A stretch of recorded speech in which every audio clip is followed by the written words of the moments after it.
It's Technic Tuesdays and I'm Tacos.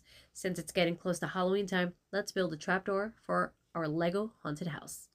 So if you're wondering what's a trapdoor is a removable panel, usually on a ceiling or on a floor. So today I have a modular structure and I have a very simple structure. They're both combined by my trapdoor feature. So this is my trapdoor. You're going to notice that I have 3 floors, okay? Except one of them will actually fall, okay? What's going to fall is this axle is going to, by me pulling this axle, it's going to trigger this panel to fall lower. You're going to notice. So I'm going to pull it out and you're going to notice the releasing. Boom. Okay. It's going to swivel back and forth. Why? Because we have this hinge technique. So right over here, we actually have some pegs. By looking at the structure from the outside, it may look simple, but as you look closer, you'll notice that there's a couple hidden features.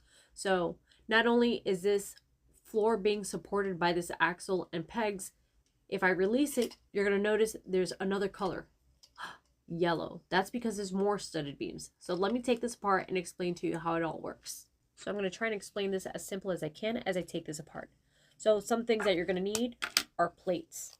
These are going to be 3 flat plates that I'm going to need. I'm also going to use an axle and an axle connector. You want to make sure that your axle is long enough to span all the way across your structure. Today, you're going to need 4 studded beams. 2 of your studded beams are going to be longer, and 2 of your studded beams are going to be shorter. You're going to notice that the yellow ones are the same size, the white ones are the same size. You're going to need 2 gray pegs, okay? Why gray pegs? Because when I place these gray pegs on a studless beam, you're going to notice that it easily swivels. Why? Because they're low friction. There are no notches on here, compared to the black or blue pegs. Black pegs have extra notches. So you're going to notice that if I place this here, there is no swiveling. I actually have to apply pressure in order for this to actually swivel. Okay? And today you're going to need 2 of these gray pegs. 2 short studded beams, 2 longer studded beams. You're going to make sure that with your short studded beams, you're going to grab a flat plate that can span all the way across. So here you go. And you're going to make a little table. Once you have your little table made, you're going to grab those 2 gray pegs. You're going to put them all the way at the top on opposite sides. Once you have this, you're going to put this about center of your studded beam. You want to make sure that you match them on the opposite side. Oh, does that match? Nope. Does it match now? Perfect.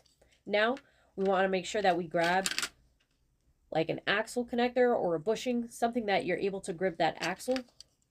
Now you can keep this floor from hinging by adding the axle through one of the holes that doesn't have an actual peg through it. Okay? Now here, your booby trap is staying in position. If we want to release it, that's when you pull out the axle. Last part is that we add our floors. You want to make sure that you add your floors about a stud away. If you put them too closely, your booby trap might not be as effective. Okay? So here, you see how I have 1 stud away?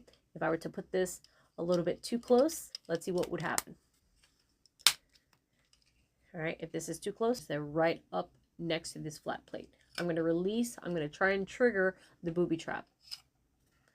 It moved a little bit. You would have to apply pressure because there's a little bit too much friction. Here, your enemy is actually friction. So let's separate this by 1 stud again. That way we could effectively use our booby trap the way it's supposed to be. All right, once again, I'm going to place this axle. All right, now let's actually set our scene. Let's set our scene.